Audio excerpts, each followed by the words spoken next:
So I've been hearing about UITs for several years, but just really never took advantage of them being at different conferences. And eventually we just said, we got to take a look at this and see how they could play a role in our client's portfolio. And before we get into UITs, just working with First Trust has been nothing but easy.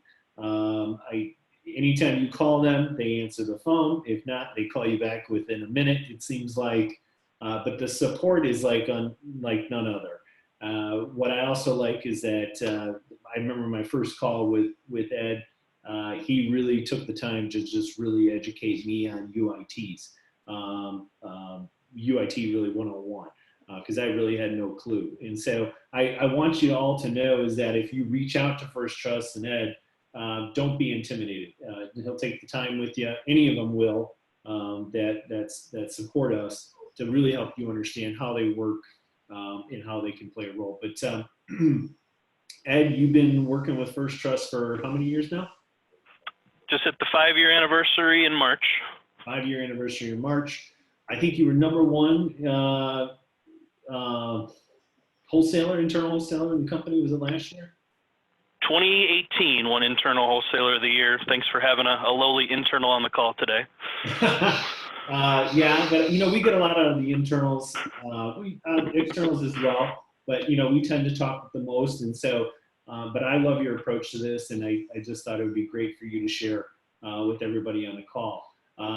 And so, just briefly on how I've been using them, and how I use them is for my clients that are maybe looking for a sector focus type of strategy.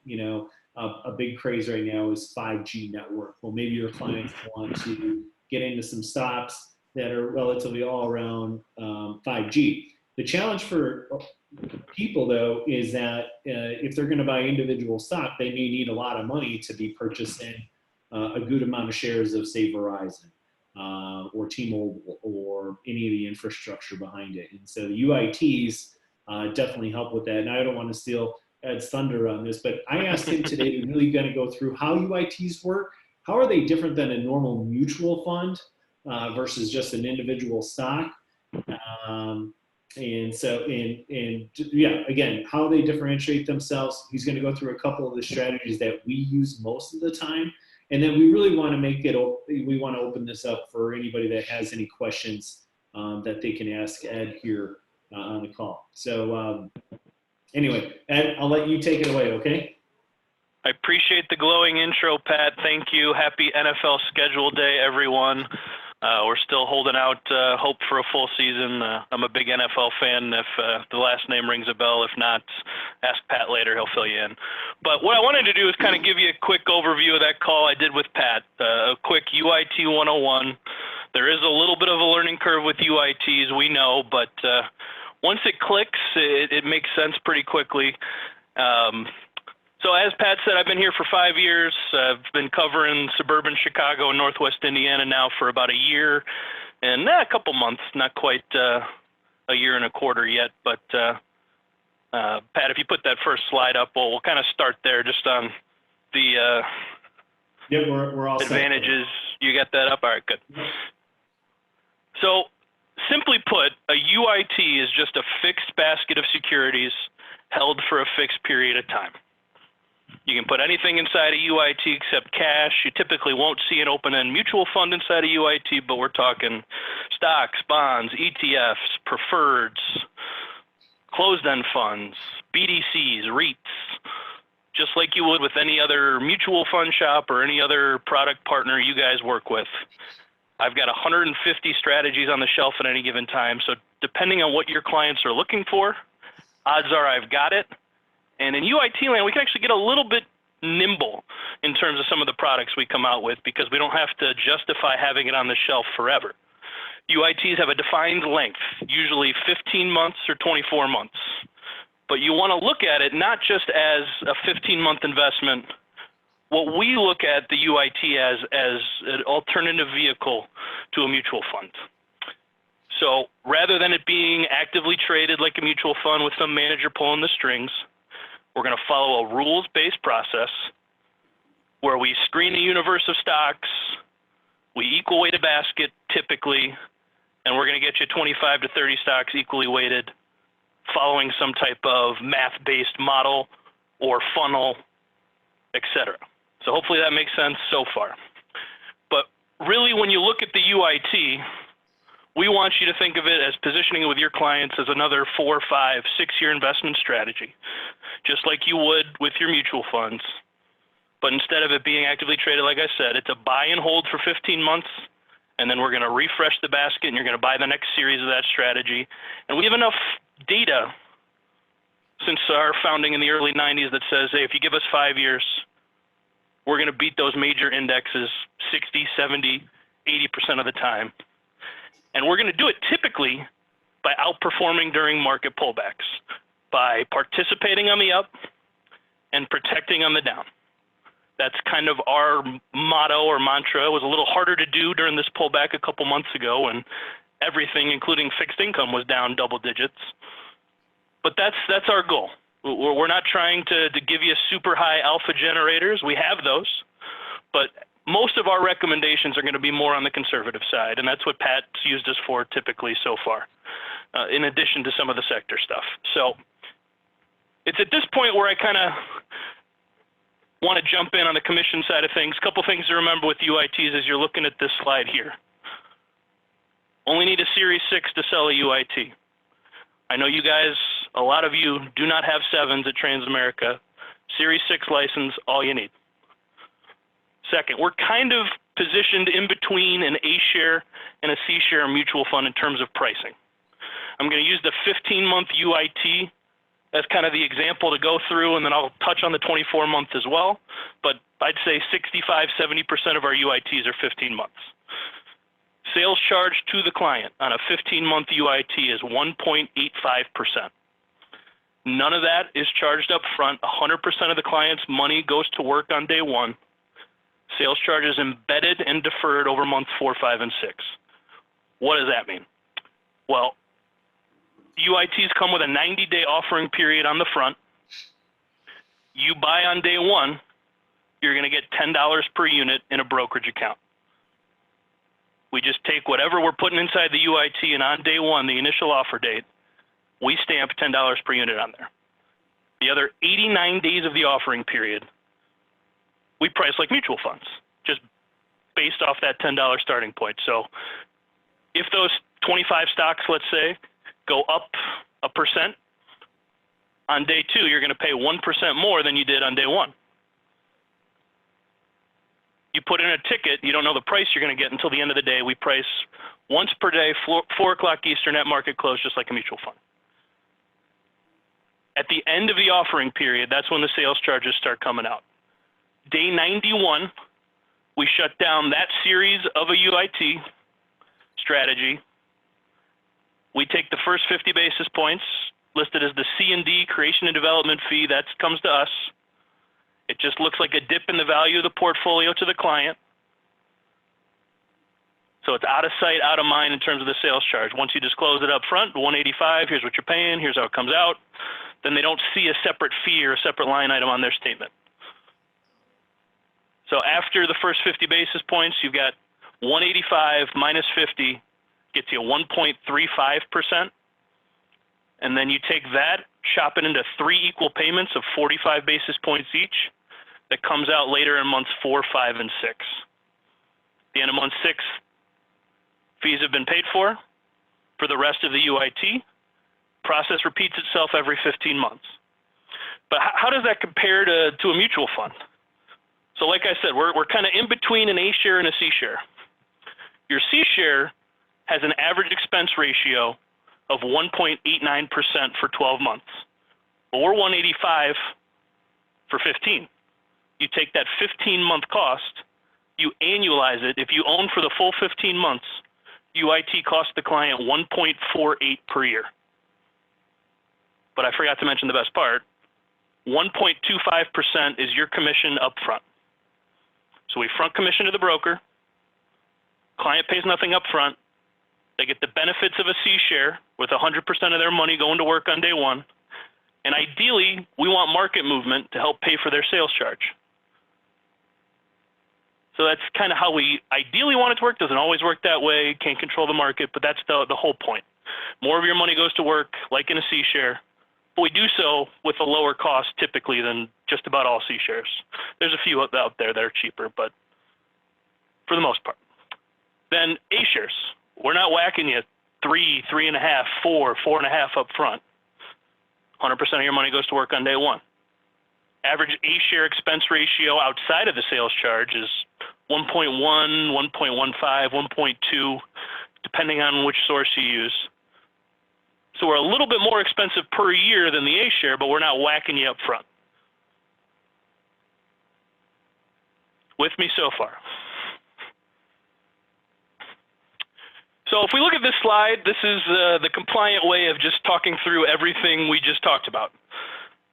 Couple other advantages for UITs that you see there versus mutual funds. UIT's rules-based process. What does that mean? We've got 90% of the funnel or the screens we are using for the strategy right on the fact sheet. We're not going to give you 100%. We'll give you close to it. But also on the fact sheet is every holding you're buying. You know what you own at any given time. So not only are we not relying on an active manager pulling the strings behind the scenes, who knows if that guy retires or gets hit by a bus. You see lots of outflows of mutual funds when portfolio managers retire.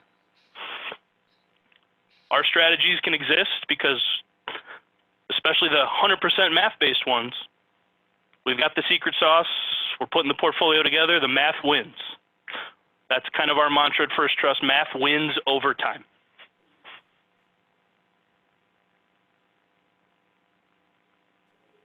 Ed? Sorry, had to cough. Where else did I want to go with this type of, oh, here we go.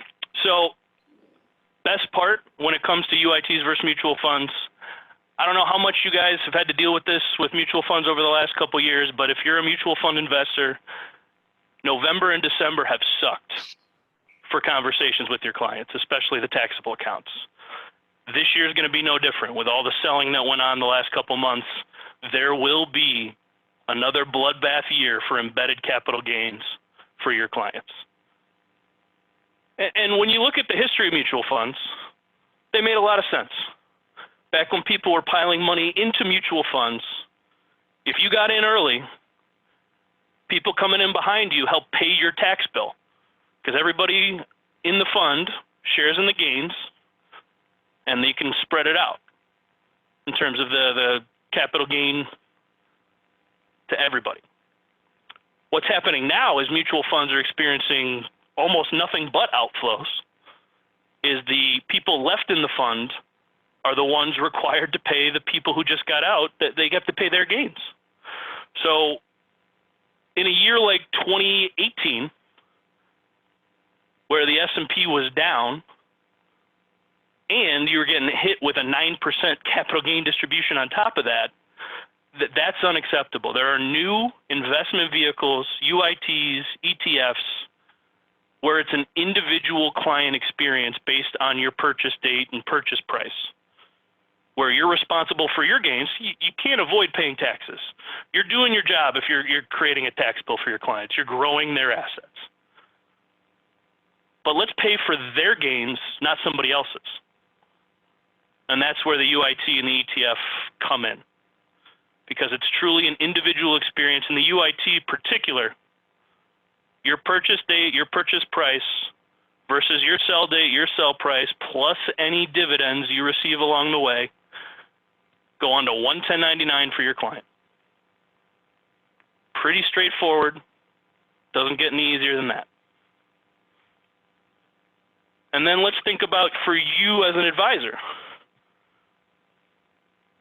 The reason C shares are under attack by the regulators is for years, many advisors would throw a lot of their smaller clients into C shares, maybe call them once a year, but realistically not. Collect that 1% trail, set it and forget it.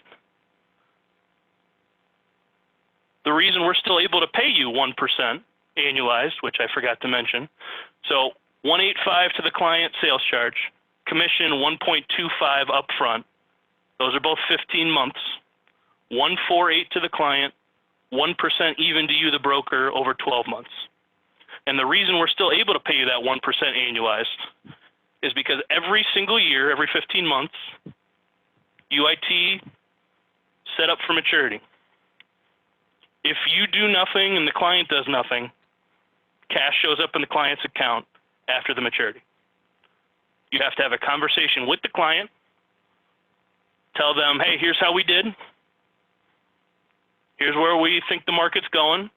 I recommend you continue with this strategy or move to something else. And as proof of that conversation, we're dropping a transaction in the client's account. So at the very least, you're calling that client once a year. Realistically, you're probably got a couple UITs for that client. So throughout the year, you're calling them as they come due. Not only is it recurring revenue for you every year, every 15 months, 125 on a 15-month portfolio, but you're also more compliant because you're talking to the client, you're having regular reviews, and you're forced to talk to them. Simple 1099 for each UIT in the client's account. So that's kind of the quick UIT overview, but I always kind of bring it home on the UIT 101 side just with a quick analogy. So we all know Uber, Lyft has kind of revolutionized the whole taxi industry. But what you want to do is think of the mutual fund as the taxi. You get in the taxi, you see the guy's picture on the window there. You don't know much about him other than what his name is, and you don't know how he's pulling the strings. You have no idea which route he's taken. You have no idea how much it's going to cost to get you there as the meter's running. Just like the manager, you don't know how much he's going to trade it. And you don't know how long it's going to take you there to get there. On the flip side, look at a UIT. Think of it like an Uber. You look at your phone, you know exactly what the guy's driving, you know his track record, you know his history, you know his name, you know exactly the route he's taken to get there, you know exactly how long it's going to take to get there, pending traffic. There's so many more knowns in the Uber UIT world. We want to eliminate the things we don't know, as well as the taxes at the end too. So I hope that kind of frames the quick UIT 101. And I don't know, Pat, do you think I left anything out there before we move on to a couple strategies? No, I just want everyone to know that, you know, it's going to take a couple times of hearing this to really understand that. But the big thing here is that, you know, you always know if you're a new licensed agent that you can always team up with an experienced agent to do this. You can split commissions with them, no problem whatsoever. You need a Series 6 and 63 to do this type of product. But I think the big thing here is transparency to the client, constant client communication, right? Long-term capital gains tax, you can make a Roth out of this. You can make an IRA with this. Not necessarily the greatest vehicle for someone that wants to put in money on a monthly basis, but more so if someone's got an IRA they want to roll over, a 401k, they're not looking to add any money to it, or they have cash and they just want to invest in the market with one lump sum. They can add money, but they would probably do that at the 15-month period. So that's all I would add to this. And if you want, we'll get to the illustration. I think the illustration will kind of bring this together. Yeah, so if you pull up the Aristocrats Value Line Safety, this is two UITs blended together 50-50. First strategy is the simplest UIT we can start with. It's the S&P Dividend Aristocrats. And if you don't know, an Aristocrat is just a stock that has raised its dividend for at least 25 consecutive years. There's an index out there that tracks the Aristocrats. There's 53, 54 companies that qualify for that distinction. We take that index and we screen it down with a couple quality screens to give you our favorite 25 for the next 15 months. These are companies that have raised distributions in every market environment, including the one we're in. You better believe these companies are going to fight like heck to stay on this list, even with everything going on. But even looking back to 08, 09, the tech bubble in 2000, 2001, 2002, late 80s, these companies are in a strong financial position to raise their distributions to shareholders. The other portfolio is our low vol strategy, value line, target safety 30 is the full name there. And really all it's looking for is just companies with strong financial stability as well as a track record of being low vol. Plain and simple. You put them together and this is the proposal you get. So Pat, if you want to scroll down a couple pages to the old mountain chart on page 5. Okay. Well, let's go page 4 first. Let me do page 4 year by year.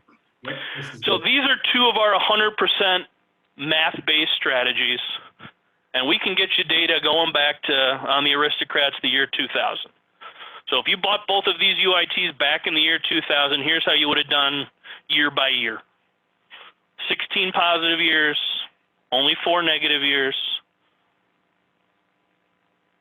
Don't always outperform, but you can see especially in 2000, 2001, 2002, and 08, there's big numbers of outperformance. You'll see we've lagged here lately using these 2 portfolios because of what's not in here. This is not a technology portfolio. These are dividend payers, dividend growers, and there's no tech in this blend. But even so, if you look at the next page, without any technology exposure at all, man, this looked better before March, huh? Still looks good. You can see we win over time by not losing during the most volatile times. Now, you can see we sold off a little bit more than the market here during this recent pullback. And if it makes sense, you look at what was defensive: utilities, technology, and REITs. What's not in this portfolio? Those 3 sectors. I'm fine with that because of the long-term track record, and most clients have enough tech exposure elsewhere or want to supplement this blend with some tech exposure, which we'll get to in a minute. Where if you look at the long-term track record, right, your $100,000 in the year 2000 turned to $456,000 with these 2 UITs versus the S&P at basically half that. Dow Jones were beaten by 150K. Next page. And I don't know if this is the page you want to talk about, but I love when you talk, hey, you want to own the whole market, you want to go own an SPY fund, you want to own a Vanguard S&P 500 fund, go ahead, you own all the crap with it though too. Can you just hit on that just a second? Because that when you brought that to me and I brought that to some clients who only wanted to invest that way, I mean, this kind of, silenced them. Yeah, I probably would have put it together one of those 5% withdrawal proposals for you. But you can see it here, right? There's a reason we don't own every name in the S&P 500. We want to find some way of screening that index or any other index to own just the best names. And we know that math wins over time. This is an illustration of that. Why would you want to own everything for cheap? Do you go to the cheapest hairdresser? That's a pretty lame example, but it makes a point, right? We want to own the best of the best, and the chart really just illustrates that for you. So the other way I can run a proposal is showing, up to a 5% annual withdrawal on this same money since 2000. And what happens when I do that is the S&P runs out of money while this strategy doubles your money. Just illustrating the point of there's a reason why we don't own everything.